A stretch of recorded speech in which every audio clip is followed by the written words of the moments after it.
The annual Houston Hispanic Chamber of Commerce Luncheon has become the largest business event in Houston, drawing Mayor Anise Parker and many other non-Hispanic figures from government and industry.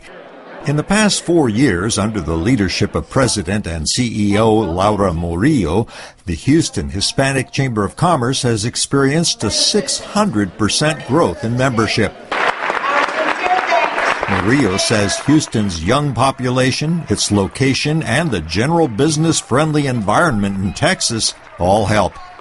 Our chamber, as an example, has attracted many sponsors that traditionally had gone to Miami or Los Angeles. They're coming to Houston now because they found that the economy here in Houston is so much stronger than it is in other parts of the country.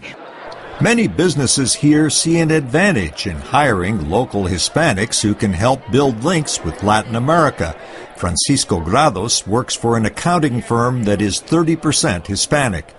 We have several clients from Latin America, Spain, that even though they speak English, but they feel more confident or secure talking in Spanish. So, I mean, it's an advantage to be a bilingual.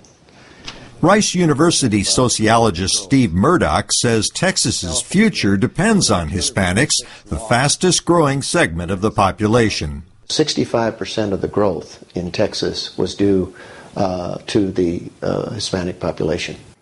Census figures show the population of non-Hispanic whites, called Anglos, is increasing at a much slower pace than that of Hispanics.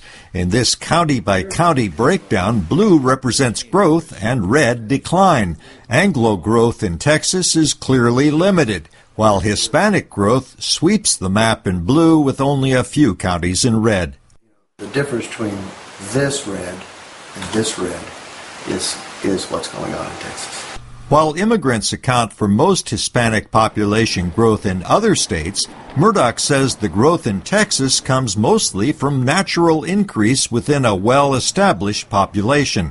Most Hispanics in Texas are not immigrants. They've been here for multiple generations. And remember, there's parts of Texas that have been Hispanic longer than they've been Anglo. But Murdoch says census figures show a looming problem for Texas in that minorities, especially Hispanics, tend to be less educated and earn much less money on average than Anglos. The modal minority is an Hispanic male, 25 to 29 years of age, with less than high school level of education and making about $35,000, down $3,000 in real dollar terms from 1999 to 2009. Murdoch says the state's economic future depends on this dynamic young population. If we were able to meet that challenge, what some of us call, and we call long-term, the Texas challenge, if we could meet that challenge, we could have a younger population than most other parts of the country in a time period when aging of the population is going to be a major problem.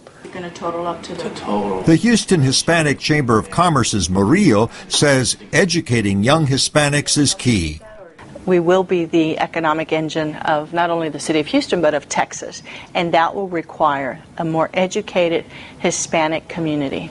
But politicians in the Texas capital, Austin, are struggling with a more than $20 billion deficit and are talking about cutting rather than expanding some educational programs. Being raised by Mexican-American parents who emphasize the value of education helped bank executive Michelle Hitchings find success, and she sees it as the best investment the state can make. It's a huge mistake, cutting education, especially your early childhood, which is now we know more important than ever. But Murillo remains optimistic about the state's economy and the role Hispanics will play in its future. I see a Texas that is going to truly be the model for what the rest of the United States will look at in terms of a state with a predominant Hispanic community, that Texas will be the model for the rest of the states to follow. She says successful Hispanic professionals, politicians, and business people can serve as role models for the young people who will one day be the state's leaders.